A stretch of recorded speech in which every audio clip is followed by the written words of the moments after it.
So hello guys, welcome to Telugu blogs. So guys, గుండు చేయించుకున్నప్పటి నుంచి అయితే ఒక్కసారి కూడా కటింగ్ చేయించుకోలేదు. సో ముఖం మొత్తం రౌండ్గా ఎట్లా బండరాయిలు సో కటింగ్ షాప్ వచ్చిన కటింగ్ చేయించుకున్నాం. RX100 యాడ్ అయితే ఈరోజు 8 గంటల మన చేస్తా వచ్చింది. సో కటింగ్ షాప్లో కూర్చున్నా, కటింగ్ అయిపోయింది. చూస్తారు కదా, సింపుల్గా అంటే ఓవర్గా చేపించొద్దు, ఎందుకంటే గుండు కొంచెం ఎంటికలు వచ్చినాయి కాబట్టి అంత మంచిగా కనబడదు. సింపుల్గా చేపించుకుంటేనే నీట్గా బాగుంటుంది. సో అదన్నమాట. ఇంటికి అయితే పోతున్నా. మా సలిరా నాయన, అన్ని మామూలుగా లేదు.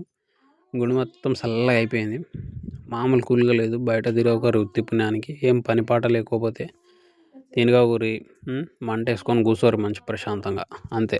గైస్, కటింగ్ తీపించుకొచ్చి మంచిగా తినేసి ఫుల్గా తినేసి నిద్ర వస్తుంది, పండుకుంటా. Good night, bye. మీరు కూడా పండుకోండి మంచిగా తిని, ఓకేనా? రేపు కలుద్దాం.